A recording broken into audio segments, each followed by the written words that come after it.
Nagbawalan ang Department of Agriculture na posibleng umabot sa 300 piso ang kada kilo ng manok kapag pumalo sa $200 ang kada bariles ng crude oil.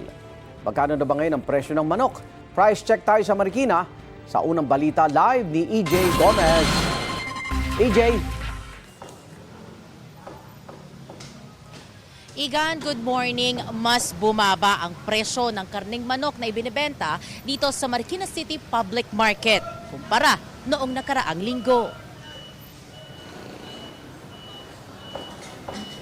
Kumpara nitong nagdaang linggo, mas bumaba ng 3 pesos hanggang 5 pesos ang presyo ng kada kilo ng manok na ibinibenta sa Marikina City Public Market.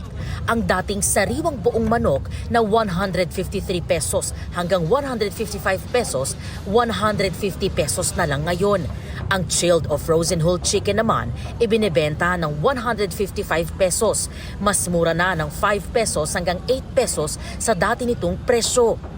Ang choice cuts naman, bumaba rin at ngayon ay nasa 160 pesos hanggang 170 pesos kada kilo.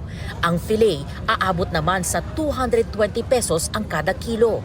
Sabi ng tinderong si Edward, marami raw kasi ang supply ngayon, kaya mas bumaba pa ang presyo. Yung sa mahal na araw siguro, kaya bumaba pa siya. Pero after siguro nito, papalo na ng tataas siguro yan. Sinabi ng Department of Agriculture sa Senado kahapon, maaaring pumalo sa 300 pesos ang kada kilo ng manok sa gitna ng patuloy na pagtaas ng presyo ng mga produktong petrolyo. Basihan ng DA, ang worst case scenario kung aabot sa $200 per barrel ang presyo ng langis sa world market. Malaki raw ang epekto nito sa mga supplier ng manok tulad ni Edward. Sa amin talaga putok yung pagtaas ng ano. Yes po, sa supplier talaga. Pag sobrang taas na siguro, bawas na lang ng order. May pangamba rin ang tinderang si Amelia na baka raw mabawasan sila ng customer. Ngayon, yung frozen 155, kami 150, kahit papano, sumasabay. Pero pag umabot po sa ganung presyo, mahirapan na kami magbenta. Tsaka yung customer namin sa kantin, mapupunta sa frozen. Mabawasan din sila ng mabibili dahil nga ganun kataas ang presyo. Ang mamimiling si Mary Ann na arawang namamalengke nangangambang hindi kayanin ng budget ang mahigit 300 pesos na kada kilo ng manok.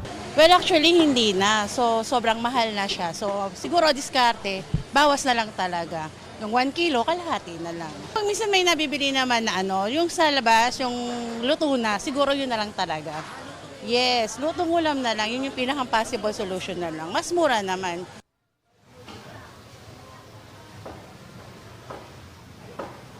Igan, ayon pa sa DA, sa isa ring worst scenario na kanilang inilatag, kasunod ng manok, posible rin daw tumaas ang presyo ng karneng baboy.